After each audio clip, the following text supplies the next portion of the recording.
جانور شریعت کے مطابق کا لے، عیب دار جانور کی قربانی نہ کرے، لاغر ہو، کمزور ہو، سینگ ٹوٹا ہوا ہو، کان کٹا ہوا ہو، پیر کٹا ہوا ہو، دم کٹی ہوئی ہو، یا اتنا کمزور کہ چل نہیں سکتا، کھڑا نہیں ہو سکتا، ایسا عیب دار جانور نہ لے۔ یہ وکیل کی ذمہ داری ہے جو سب کی طرف سے قربانی کر رہا ہے۔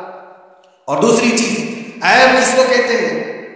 عیب کس کو؟ کان میں اگر سوراخ ہے تو مکروہ ہے لیکن قربانی ہے اس کی۔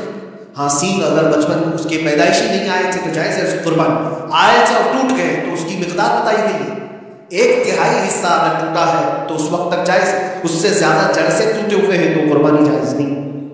کوئی پیر پورا کٹا ہوا ہے، دم پوری کٹی ہوئی، یہ عیب میں آتا ہے۔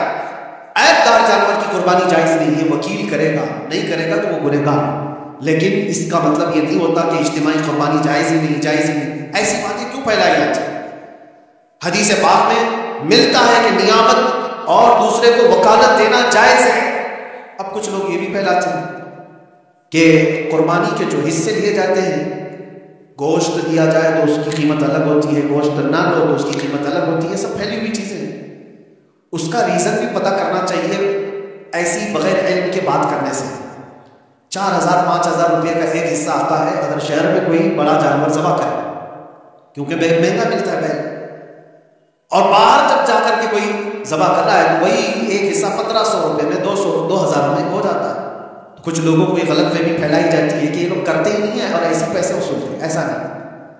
دور دراز کچھ علاقے ایسے ہیں، بنگال ہے، اڑیسہ ہے، اور بھی کئی علاقے بہار میں، جہاں پر بڑے جانور نہایت ہی سستے دام میں ملتے ہیں، بلکہ وہاں پر جانوروں کی قیمت صرف 5000 6000 اور 10000 کے نیچے ہوتی ہے، بڑے جانوروں کی جو ہم نے دیکھے ہیں۔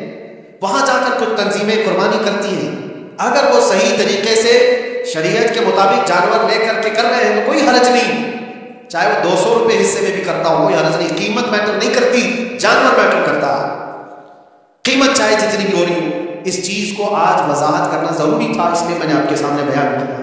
غلط فہمیوں میں نہ پھیلے، غلط فہمیاں نہ پھیلائیں، خود بھی بچے۔ ہاں، افضل کیا ہے؟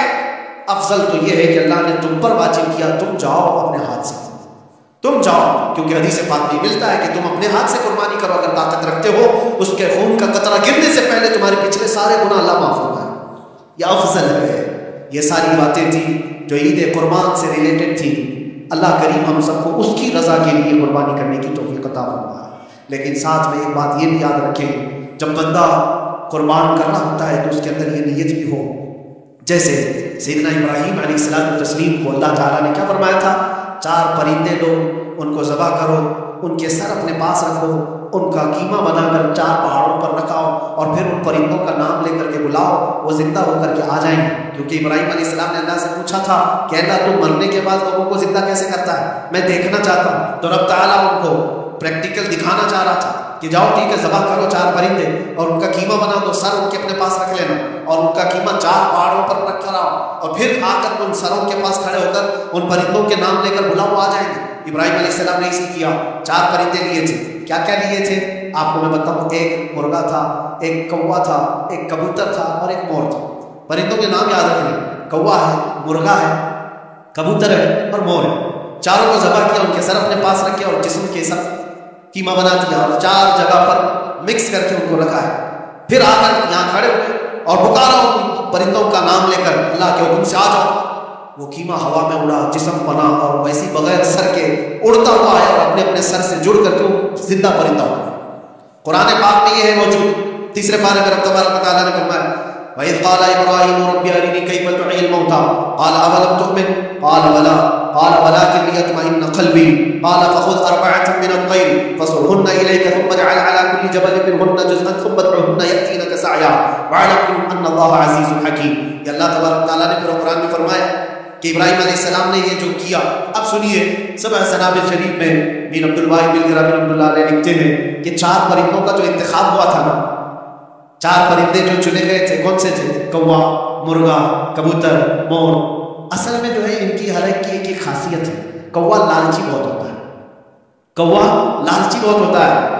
مرغا اس کے اندر شہوت بہت زیادہ ہے، عورت کی خواہش، مرغے کے اندر خواہش شہوت زیادہ ہوتی ہے، اور کبوتر کے اندر دوستی کرنے کی عادت زیادہ ہوتی ہے، جلدی دوستی کرتا ہے، اور مور کے اندر دکھاوے کی عادت زیادہ ہوتی ہے، اپنی خوبصورتی کا اظہار بار بار کرتا ہے۔ تو یہ چار چیزیں ان کے اندر ہے، یہ چار پرندوں کے اندر. صوفیہ اکرام فرماتے ہیں در حقیقت آپ کو حکم تھا ان جانوروں کو ذبح کا نہیں تھا، کوے کی لالچ کو ذبح کرو، مرغے کی شہوت کو ذبح کرو، اور بنا وجہ کے کبوتر کی جو دوستی ہے ہر آئے غیرے سے، اس دوستی کے قط کو قطع کرو، اور مور کی دکھانے کی عادت کو ذبح کرو. یہ چار بری عادتوں کو ذبح کرو تو اللہ کی قدرت کے مشاہدے دیکھیں.